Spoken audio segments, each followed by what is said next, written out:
UP विधानसभा चुनाव के छठे चरण का मतदान 3 मार्च को महाराजगंज के 5 विधानसभा क्षेत्रों में होना है। ऐसे में A1 टीवी की टीम ने महाराजगंज जिले की चर्चित सीट नौतनवा विधानसभा क्षेत्र में पहुंचकर युवा मतदाताओं से चुनावी माहौल पर चर्चा की। इस दौरान युवा मतदाताओं ने छठे चरण के मतदान में बेहतर शिक्षा, स्वास्थ्य और सुरक्षा के मुद्दों पर काम करने वाली सरकार को वोट करने की बात कही।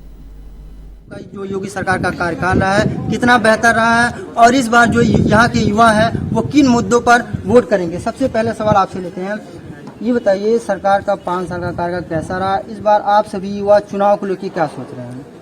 सर पहले हम लोग का जो वोटर का हम लोग वोट करना चाह रहे हैं, पहले हम लोग का वो मोटिव ये है कि एजुकेशन सिस्टम हमारा इम्प्रूव होना चाहिए और हमें वुमेन प्रोटेक्शंस होना इम्प्रूव होना चाहिए। नहीं, क्या लगता है महाराज में कितना विकास हुआ, आप कितना विकास देख रहे हैं आप युवा? सर विकास का कहें तो विकास ऐसा कुछ हुआ नहीं है, अगर होता तो यहाँ के लोग बाहर पढ़ने थोड़ी ना जाते।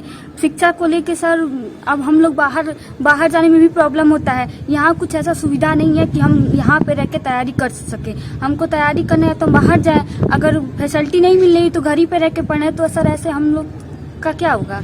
ये बताइए 3 मार्च को चुनाव है, आप युवाओं के क्या मुद्दे रहेंगे इस बार चुनाव में? जी हमारे मुद्दे ये रहेंगे शिक्षा, स्वास्थ्य और बेरोजगारी को लेकर। मतलब अगर सरकार ने कितना काम किया युवाओं के लिए? आप महाराजगंज में रहते हैं, महाराजगंज जिला जो एकदम भारत नेपाल बॉर्डर के समीप पड़ता है, तो कितना आप देख रहे हैं अपने आसपास विकास? सर विकास तो कह सकते हैं कि हुआ है, बट जितना होना चाहिए, जितनी इम्प्रूवमेंट होनी चाहिए उतनी बिल्कुल नहीं है। मुझे नहीं लगता। हमारी इंडिया की पॉपुलेशन देखिए कितनी है और उन्होंने रोजगारी हमें कितना दी। और रही बात यहाँ हम हर बार हर इलेक्शन में यही बात करते हैं कि क्या नाम है, हमें वोट तो देना रहता है, लेकिन हम हमारे पास सड़क, बिजली ये सब की सुविधा तो हो गई है, लेकिन हमारे एजुकेशन का क्या? मैं एक स्टूडेंट हूँ तो मैं यहाँ एजुकेशन की बात करूंगी, एक प्रोटेक्शन की बात करूंगी। प्रोटेक्शन हमें फुल नहीं दिया जा रहा है। क्यों ऐसा? ये मतलब ऐसा हुआ कि लड़कियां अगर घर से जा रही तो वो सेफ क्यों नहीं हो रही है? रोजगारी तो है नहीं, एक तरफ जहां सरकार कहती है कि हमने प्रदेश में बेहतर शिक्षा दिया, युवाओं को रोजगार दिया, लेकिन वहीं पे दूसरी तरफ युवा कह रहे हैं कि जो काम सरकार को करना चाहिए था वो काम सरकार नहीं कर पा रही। ऐसे हमारे साथ कुछ और युवा उनसे जानते हैं। ये बताइए चुनाव नजदीक है, आप युवाओं के क्या मुद्दे रहेंगे? हम युवाओं के ये मुद्दे रहेंगे कि सबसे पहले तो महाराजगंज डिस्ट्रिक्ट में यहाँ ना कोई यूनिवर्सिटी है अच्छी जिससे बच्चे पढ़ सके, और दूसरी बात यहाँ पे हॉस्पिटल्स की सुविधा नहीं है। यहाँ पे 2 सरकारी हॉस्पिटल्स हैं जिनमें कोई सुविधा नहीं है, डॉक्टर्स नहीं है, अच्छे से यहाँ के गांव के लोगों का इलाज नहीं हो पा रहा है। और भी काफी सारे हमारे मुद्दे हैं। हमारे मुद्दे ये हैं कि जो भी सरकार बनाए वो सबसे पहले तो यहाँ पे हमारे महाराजगंज डिस्ट्रिक्ट में कुछ यहाँ के लोगोग के लिए कुछ ऐसा कार्य करे जो यहाँ पे यूनिवर्सिटी बनाए, यहाँ पे बच्चों को पढ़ने की समस्या ना हो, और यहाँ पे रोजगार के लिए कुछ फैक्ट्रियां लगाए। सभी युवाओं का मुद्दे ही रहेगा कि यहाँ महाराजगंज में वो बोलते हैं कि वैकेंसी दिए, वैकेंसी तो दिए पता नहीं, लेकिन हम लोग के महाराजगंज जिले में ना बच्चों को पढ़ने के लिए यूनिवर्सिटी है। कोई कोर्स करना चाहते हैं तो उसके प्रति हम लोग को बाहर जाना पड़ता है। 2 साल से कोविड था, उसमें भी बच्चे घर से ऑनलाइन क्लास भी अटेंड नहीं कर पा रहे थे। तो कहीं ना कहीं हम सबसे पहले मैं आपका बहुत बहुत धन्यवाद करना चाहूँगा। देखिए योगी सरकार की अगर बात किया जाए तो शिक्षा के मामले में बहुत बेहतर है, और मैं यह नहीं कहना चाहूँगा सरकार कोई भी हो, शिक्षा के मामले में सबसे जो पिछली सरकार रही है उस सरकारों से शिक्षा के मामले में योगी जी की सरकार अभी तक बेस्ट है। और देखिए सबसे पहले मैं ये कहना चाहूँगी कि हमारे इंडिया में जो पॉलिटिक्स है वो पॉलिटिक्स मैं ऐसा कहना चाहूँगी कि और देशों में जैसा है कि वो बैठ के डिबेट करते हैं। हमारे इंडिया में ऐसा है कि हर एक पार्टी एक दूसरे को गिराने की कोशिश करती है। यहाँ हालांकि ये चीज़ बहुत बुरा है, ऐसा होना चाहिए कि वो हर मतलब बैठ के डिबेट करें, ना कि एक दूसरे को गिराएं। हर मतलब अपने देश के लिए अच्छा करने की कोशिश करें। क्या मुद्दे रहेंगे? जो कोई भी पार्टी होती है हमेशा आपको कहती है हम लैपटॉप देंगे, टैबलेट देंगे। आप लैपटॉप और टैबलेट देखिए करेंगे क्या? जब हमारा नेटवर्क ही नहीं सही रहेगा तो हम ऑनलाइन क्लासेस कैसे करेंगे? तो टैबलेट देने का या लैपटॉप देने का क्या मतलब रह जाएगा? क्या मुद्दे रहेंगे आपके? और जो भी नेता होते हैं उन्हें सब कुछ बस चुनाव के पास में ही याद आता है। चुनाव के बाद सारा विकास, सारा मुद्दा सब भूल जाते हैं वो लोग।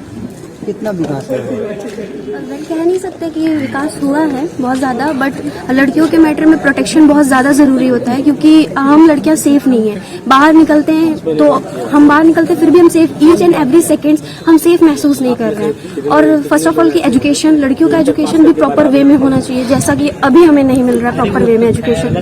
तो ये सारे मुद्दे होने चाहिए सरकार को आने से। क्या लगता है योगी सरकार ने बेहतर स्वास्थ्य, बेहतर शिक्षा और बेहतर रोजगार पे काम किया है?